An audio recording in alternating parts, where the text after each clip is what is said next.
Hello welcome जय हिंद प्यारे दोस्तों फॉर्मेटिव स्टडी में आपका स्वागत है। आज इस वीडियो लेक्चर में हम जैसे प्रतिशत का टाइप 2 पढ़ेंगे। ठीक है, वन पढ़ लिया है। तो जिन लोगों ने देखिए टाइप 1 नहीं देखा है या कॉन्सेप्ट वाली वीडियो नहीं देखी, वो भी इसके बाद जाकर देख लें, क्योंकि उसमें हमने सारा कॉन्सेप्ट बताया है। टाइप 1 में बहुत इंपॉर्टेंट क्वेश्चन है। ठीक है, वो भी एक बार जाकर देख लें। अब आज ये है टाइप 2। ठीक है, देखिए पहला सवाल है। 1000 लीटर की पानी की टंकी में रिसाव से प्रत्येक घंटे 10% पानी की कमी हो जाती है। 1 घंटे बाद पानी की टंकी में पानी की मात्रा कितनी होगी? 2022 में ये क्वेश्चन पूछा जा चुका है। ठीक है, आइए देखते हैं। देखिए इस प्रकार के सवाल में हमें करना क्या होता है।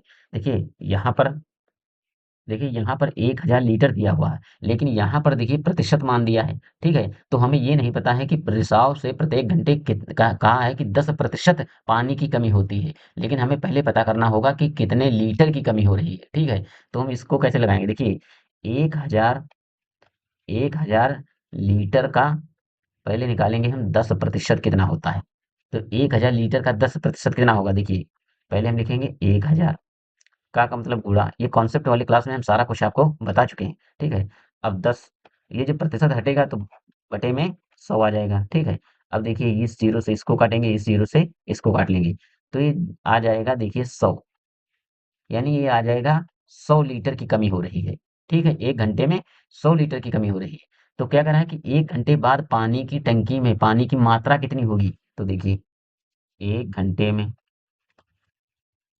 1 घंटे में पानी की टंकी में पानी की मात्रा।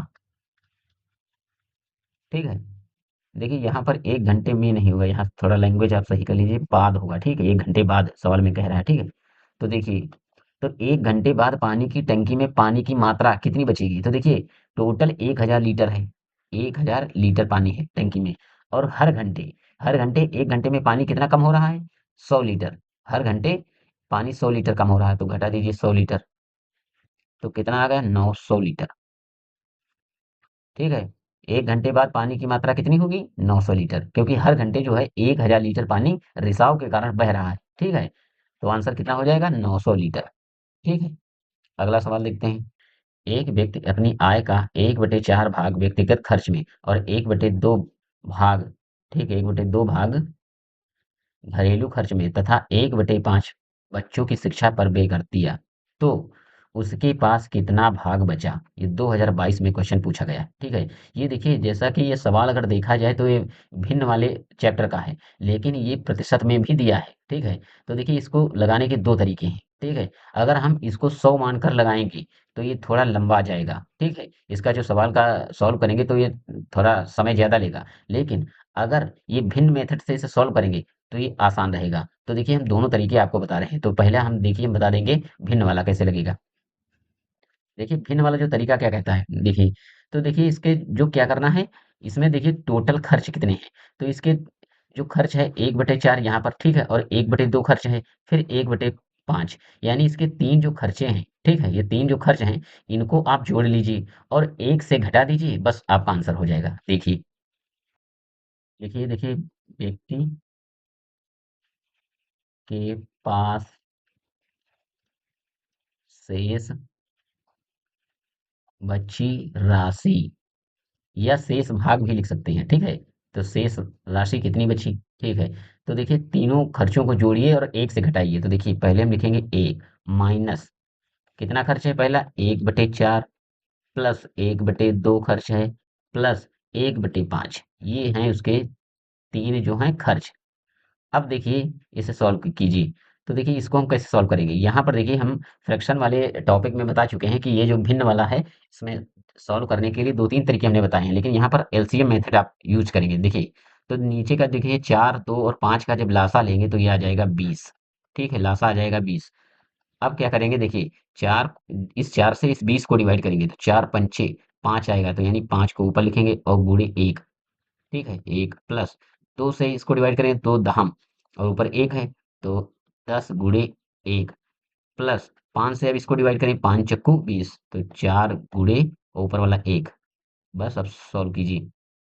1 - 5 करना 5, प्लस 10 एकन्ना 10 प्लस 4 एकन्ना 4, ठीक है, और ये 20।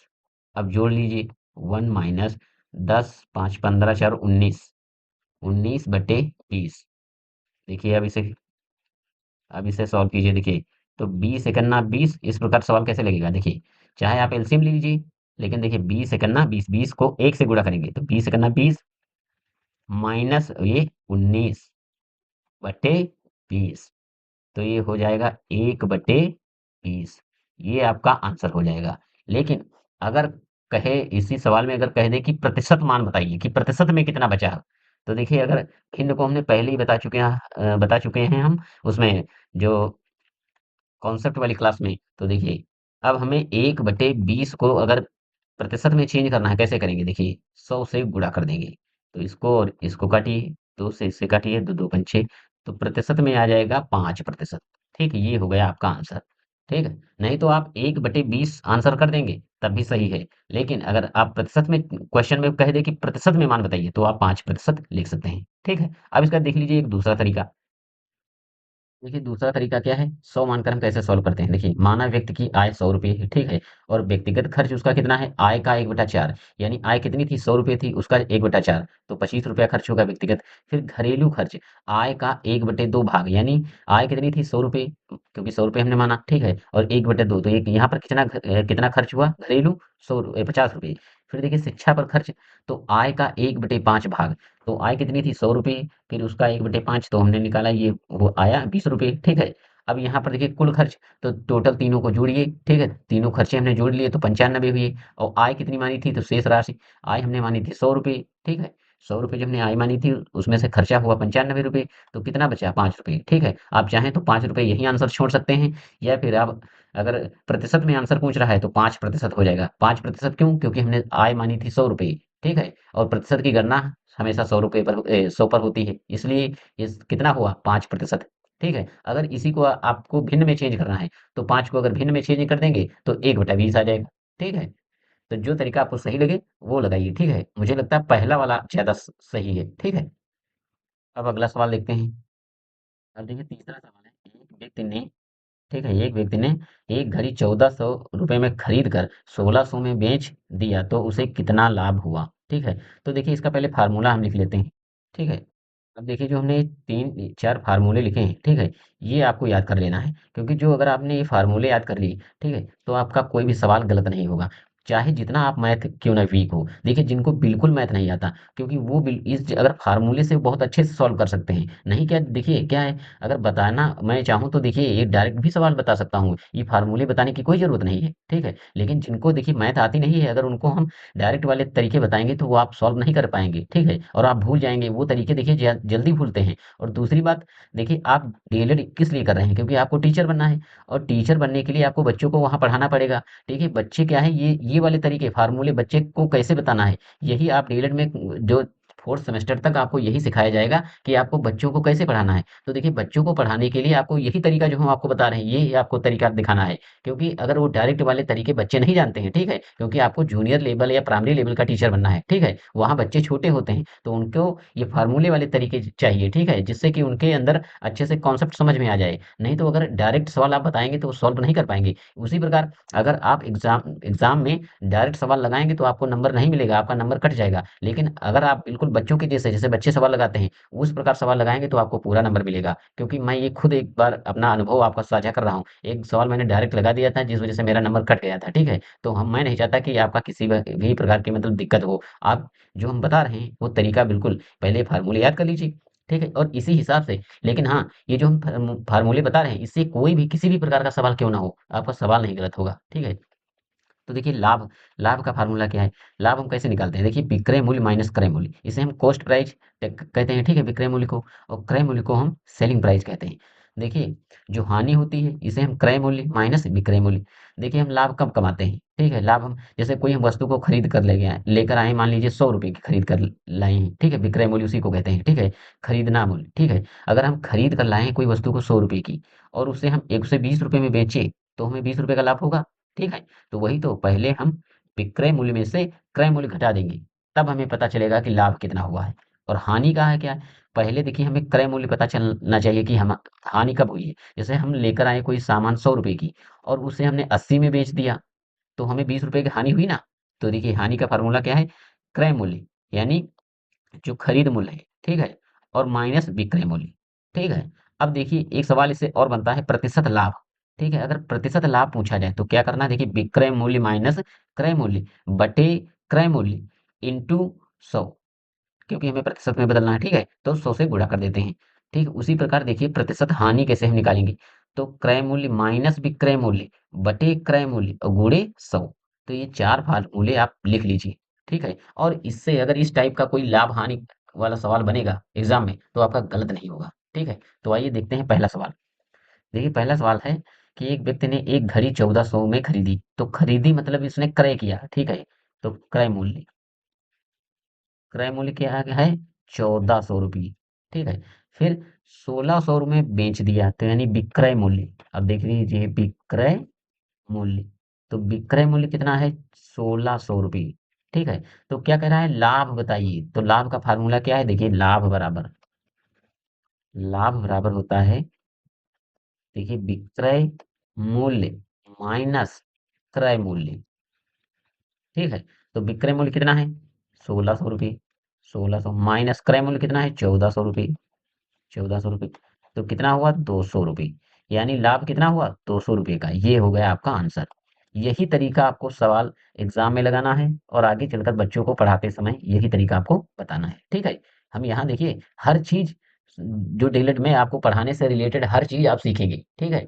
आइए अगला सवाल देखते हैं। और इस सवाल देखिए जो फार्मूले हमने चारों बताए ये आपको नोट कर लेना है, ठीक है। अब अगला सवाल देखिए चौथा है, एक हीटर 180 में खरीदा गया और 160 में बेचा गया, बताइए कितने प्रतिशत की हानि हुई, ठीक है। तो जो अगर फार्मूला आपने लिख लिया है और याद कर लिया तो ये सवाल आपका गलत नहीं होगा, बहुत आसान। पहले जो दिया है वो लिखते जाइए। देखिए हीटर अत्ते में खरीदा गया, यानी 180 खरीदा मतलब क्रय, खरीदने को हम क्या कहते हैं, क्रय मूल्य, यानी क्रय मूल्य बराबर 180 रुपया, ठीक है। क्या कहा है कि 160 में बेचा और बेचने को हम क्या कहते हैं, विक्रय मूल्य। तो हो गया ये विक्रय मूल्य कितने में, 160। हमें क्या कह रहा है कि प्रतिशत हानि बताइए। तो देखिए प्रतिशत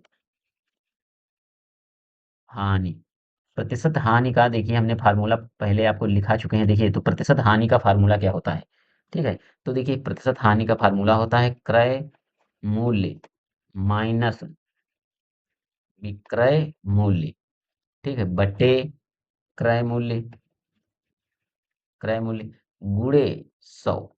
इस पर आप रख देंगे, आपका सवाल लग जाएगा। देखिए क्रय मूल्य कितना है, तो 180 रुपये है। विक्रय मूल्य कितना है, 160 है, ठीक है। फिर क्रय मूल्य कितना है, तो 180 रुपये है और गुणे 100, ठीक है। हमें क्या निकालना है, प्रतिशत हानि। तो देखिए अब उससे सॉल्व कीजिए। तो देखिए कैसे सॉल्व करेंगे, देखिए ये तरीका देखिए बहुत ही आसान है। आपको इससे किसी भी प्रकार की अगर सवाल आपको लगाना नहीं आ रहा है तो आप ये अगर तरीका लगाएंगे तो आप सवाल कोई भी हो बहुत अच्छे से लगा सकते हैं। देखिए 180 में से देखिए 160 निकल जाएंगे तो कितना होगा, तो ये आ जाएगा 20, ठीक है। ये 20 बटे ये हो जाएगा 180 गुणे 100, ठीक है। अब देखिए इसको इसको काटिए, जैसे ये जीरो से ये जीरो कट जाएगा, ठीक है। अब क्या काटिए, देखिए दो से काट लीजिए, देखिए दो से काटिए तो ये हो जाएगा तो हम, और ये हो जाएगा दो नवा 18, ठीक है। ये यहाँ 9 आ जाएगा। फिर देखिए कटने वाला है तो नहीं कटेगा, तो 10 गुणे 10 यानी ये 100/9, ठीक है। अब इसे प्रतिशत में चेंज कीजिए, देखिए फ्रैक्शन में चेंज कीजिए, सॉरी प्रतिशत में तो पहले ही चेंज हो चुका है। अब देखिए इसे फ्रैक्शन में कैसे हम चेंज करेंगे, यानी भिन्न में। तो देखिए इसे भाग कीजिए, इसको हम जो 9 है इसको हम बटे में लिखेंगे, ठीक है। और जो ये 1 है, ठीक है, 1 उसको हम कहाँ पर लिखेंगे, ऊपर अंश में, ठीक है। और जो ये 11 आता है, ठीक है, तो इसको हम यहाँ पर लिखेंगे, ठीक। जो भागफल आएगा तो ठीक क्या हो जाएगा, 11 सही 1/9%, ये आपका आंसर हो जाएगा, ठीक है। अगर आप चाहते हैं, अगर सॉल्व आगे नहीं कर पा रहे हैं, अब यहाँ पर आंसर छोड़ दीजिएगा यहाँ पर, तब भी आपका आंसर सही माना जाएगा, ठीक है। अगर एग्जाम में अगर सोच रहे हैं कि टाइम कम बचा है, ठीक है, तो आप यहीं पर आंसर छोड़ दीजिए, कोई दिक्कत नहीं है। अगर हाँ सॉल्व कर रहे हैं तो अच्छी बात है, नहीं तो आप यहाँ पर भी छोड़ सकते हैं, ठीक है। अगला सवाल देखते हैं। अगला सवाल है, एक घड़ी 360 में खरीदी गई तथा 10% लाभ पर बेच दी गई, तो उसका विक्रय मूल्य बताइए। ठीक है। तो देखिए क्या कह रहा है, विक्रय मूल्य जो हमने फार्मूला बताया, अगर उसी फार्मूले पे आप रखते चले जाएंगे जाएंगे तो अगर लाभ हानि का कोई भी सवाल हो, उन चार फार्मूले के अलावा कहीं भी नहीं जाएगा। ठीक है। तो देखिए इसमें देखिए प्रतिशत लाभ दिया है, तो देखिए प्रतिशत लाभ वाला हम फार्मूला लगाएंगे। ठीक है। तो देखिए लाभ प्रतिशत बराबर क्या था, विक्रय मूल्य, विक्रय मूल्य माइनस क्रय मूल्य बटे क्रय मूल्य। ठीक है। और गुणे 100, बस इसी पर रख देंगे, आपका सवाल लग जाएगा। ठीक है। देखिए इसका तरीका और भी है, ऐसा नहीं है कि हम दूसरा भी तरीका बता सकते हैं, लेकिन हम इसलिए ये तरीका बता रहे हैं क्योंकि ये अगर फार्मूले से आप लगा रहे हैं तो जिनको बिल्कुल मैथ नहीं आता वो भी इससे कर लेंगे। ठीक है। क्योंकि अब जो जो मान दिया है आप रख सकते हैं। तो लाभ कितना दिया है, देखिए 10%, तो 10 लिख देंगे यहाँ पर। ठीक है। और देखिए एक घड़ी 360 में खरीदी गई, खरीद मतलब क्रय मूल्य, तो इसका क्रय मूल्य कितना है, क्रय मूल्य है 360, विक्रय मूल्य दिया नहीं है तो माना, देखिए देखिए पहले हमने ये लिखा नहीं, तो पहले जो दिया है मान वो सब इधर लिख लेते हैं पहले। देखिए तो देखिए घड़ी का क्रय मूल्य है, क्रय मूल्य है 360, और विक्रय मूल्य यानी बेच दी गई, तो विक्रय मूल्य दिया नहीं है तो मान लेते हैं एक्स है। ठीक है। विक्रय मूल्य बराबर एक्स। ठीक है। अब रख दीजिए मान, आपका आंसर हो जाएगा। देखिए 10, विक्रय मूल्य कितना है तो नहीं दिया है तो एक्स लिखेंगे, माइनस क्रय मूल्य कितना है 360 बटे क्रय मूल्य कितना है, तो क्रय मूल्य दिया है देखिए 360 गुणे 100, बस अब रखिए मान आंसर आ जाएगा। देखिए इस जीरो से ये जीरो कट जाएगा तो एक्स माइनस 360 बटे 36, देखिए यहाँ पर हो जाएगा, ये 10 है गुणा, और ये इसे ब्रैकेट के अंदर बंद कर दीजिए, और ये 10। अब क्या कीजिए, इसका देखिए कैंची का गुणा कीजिए, कैंची का गुणा। अब देखिए देखिए इसको हम क्या क्या कर रहे हैं, कैंची का गुणा, तो यहाँ पर मान लीजिए एक, तो ये जो 36 है ये इधर 10 से गुणा हो जाएगा। तो देखिए ठीक है, क्या होगा, ये 36 क्या हो कहाँ हो जाएगा, देखिए तो ये हो जाएगा 36 गुणे 10 बराबर एक्स माइनस 360 गुणे 10, सॉल्व कीजिए तो ये हो जाएगा 360 बराबर, ये देखिए ब्रैकेट खुलेगा 10 से गुणा हो जाएगा तो 10 एक्स माइनस 36, 360 है तो ये 10 से गुणा हो जाएगा तो 3600 हो जाएगा। ठीक है। अब देखिए सॉल्व कीजिए इसे, देखिए ये जो हम प्लस करेंगे, देखिए ये माइनस का है 3600, तो इधर इस तरफ ले जाएंगे ब्रैकेट के, देखिए इस बराबर की, तो ये हो जाएगा प्लस में, तो देखिए 360 ये इस तरफ जाएगा बराबर की तो हो जाएगा प्लस में, तो तीन देखिए 3600 बराबर देखिए 10 एक्स। अब इसको जोड़िए, इसको आप जब जोड़ेंगे तो हो जाएगा जीरो, देखिए जीरो, और ये हो जाएगा 6, और 6 3 9 3। ठीक है। अब ये हो जाएगा 10 एक्स, सॉल्व कर लीजिए तो ये देखिए 10 एक्स, ये गुणे में है इधर जाएगा ब्रैकेट में, तो ये बराबर की साइड जाएगा तो ये बटे में हो जाएगा, तो देखिए एक्स बराबर 3960 बटे 10, इस जीरो से ये जीरो कट जाएगा, तो विक्रय मूल्य आपका आ जाएगा 396 रुपया। देखिए ये एक्स का मान आया है, और एक्स हमने माना किसको है, देखिए यहाँ पर हमने एक्स को देखिए किससे माना हमने, यहाँ पर देखिए विक्रय मूल्य बराबर हमने क्या माना, 100 रुपया। ठीक है, यानी एक्स, तो क्या होगा आंसर आपका क्या हो जाएगा, देखिए तो विक्रय मूल्य क्या होगा, विक्रय मूल्य बराबर 396 रुपये, ये हो जाएगा आंसर। ठीक है, क्योंकि हमने विक्रय मूल्य को कितना माना था, एक्स। ठीक है। अब अगला सवाल देखते हैं। देखिए अगला सवाल है, रमेश ने एक मोटरसाइकिल 36,000 में खरीदी, वह उसे कितने रुपए में बेचे कि 30% का लाभ हो। ठीक है। तो लिख लीजिए जो जो दिया है, तो मोटरसाइकिल खरीदी यानी मोटरसाइकिल का विक्रय मूल्य, मोटरसाइकिल का विक्रय मूल्य, नहीं विक्रय नहीं, सॉरी माफी चाहते हैं हम, यहाँ पर होगा क्रय मूल्य, खरीदने को हम क्या कहते हैं, क्रय मूल्य, यानी क्रय करना। क्रय मूल्य कितना है मोटरसाइकिल का, 36,000 रुपये। ठीक है। क्या करा, वह उसे कितने रुपए में बेचे, तो यानी विक्रय मूल्य दिया नहीं है, विक्रय मूल्य नहीं दिया है। ठीक है। वो कह रहा है कि 30% का लाभ हो, लाभ दिया है, लाभ दिया है, देखिए लाभ प्रतिशत कितना दिया है, तो 30। अब देखिए फार्मूले पर आप रख दीजिए, बस आपका आंसर हो जाएगा। ठीक है। तो देखिए कौन सा फार्मूला जो हमने बताया था, अब देखिए इस फार्मूले में जो जो मान दिया है वो रख दीजिए बस। तो मान रखिए इस फार्मूले में क्या कीजिए, देखिए लाभ प्रतिशत है 30। ठीक है। विक्रय मूल्य कितना है, देखिए तो विक्रय मूल्य नहीं दिया है तो हम विक्रय मूल्य वैसे लिख लेते हैं। ठीक है। विक्रय मूल्य माइनस क्रय मूल्य कितना है, 36,000, तो 36,000 लिख लेंगे, बटे क्रय मूल्य कितना है 36,000, वही फिर लिख देंगे 36,000 गुणे 100, ये फार्मूले वाला 100 है। ठीक है। अब देखिए सॉल्व कीजिए। तो देखिए यहाँ पर हमें क्या करना है, देखिए यहाँ पर देखिए विक्रय मूल्य दिया नहीं है तो हम विक्रय मूल्य की जगह पर हम एक्स मान लेंगे, ठीक है। जिससे कि सवाल सॉल्व करने में आपको आसानी होगी। देखिए हम मान लेते हैं विक्रय मूल्य कितना है, एक्स रुपया, ठीक है। अब सॉल्व कीजिए। देखिए तो यहाँ पर भी क्या करना है, हमें एक्स लिख लेना है, ठीक है। विक्रय मूल्य की जगह पर हमें क्या लिखना है, एक्स, ठीक है। X minus 3600। अब देखिए इसको सॉल्व कीजिए, ठीक है। तो देखिए कैसे करेंगे, देखिए ये जो दो जीरो से ये दो जीरो कट जाएंगे, ठीक है। तो ये हो जाएगा यहाँ पर देखिए 30 और एक्स माइनस, देखिए एक्स माइनस ये 36,000 हो जाएगा, बटे ये हो जाएगा 360। अब देखिए इसका कैंची का गुणा कर लीजिए। तो ये देखिए 30 गुणे 360 बराबर एक्स माइनस 36,000, ठीक है। बस आप सॉल्व कीजिए। देखिए इसको गुणा करेंगे तो ये हो जाएगा, तीन जीरो में जीरो, तीन छक 18, तीन त्रिका 9, एक 10, और ये केवल है जीरो, तो ये हो जाएगा 10,800 और एक्स माइनस 36,000, ठीक है। ये 36,000 बराबर की साइड जाएगा तो ये जुड़ जाएगा, ठीक है। तो 10,800 प्लस 36,000 बराबर एक्स, जोड़ लीजिए। देखिए अब इसको जोड़ेंगे तो आ जाएगा 46,800। एक्स बराबर कितना आ जाएगा, 46,800। और एक्स हमने किसको माना था, ठीक है। तो हमने एक्स किसको माना था, देखिए यहाँ पर हम देख रहे हैं विक्रय मूल्य, यानी विक्रय मूल्य कितना हमने माना था, एक्स रुपया, यानी एक्स रुपया नहीं, ठीक है। एक्स हमने माना था विक्रय मूल्य को। तो कितना हो जाएगा आंसर, यानी विक्रय मूल्य आपका कितना हो जाएगा, विक्रय मूल्य बराबर 46,800। ये हो जाएगा आपका आंसर। देखिए हम ये फार्मूले पर इसीलिए बता रहे हैं कि देखिए जिनको नहीं आता है वो फार्मूले से अच्छे से समझ लेंगे, ठीक है। अगर आप चाहते हैं कि हम दोनों तरीके बताएं तो कमेंट में आप बता सकते हैं। अगले देखिए नेक्स्ट लेक्चर में हम क्या करेंगे, आपको दोनों तरीके बता दिया करेंगे, ठीक है। बस हम यही सोचकर नहीं बता रहे हैं क्योंकि वीडियो काफी लंबा हो जाएगा, ठीक है। अगला सवाल है, देखिए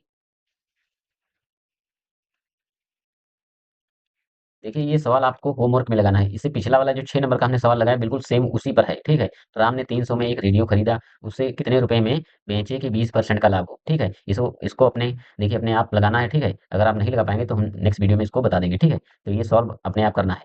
और ये भी आपको बताना है कि सवाल जो हमने बताए वो आपको सही समझ में आए, ठीक है। अगर हाँ आप चाहते हैं कि हम दो तरीके बताएं तो आप कमेंट में हमें बता सकते हैं, ठीक है। मिलते हैं नेक्स्ट वीडियो में, तब तक के लिए जय हिंद।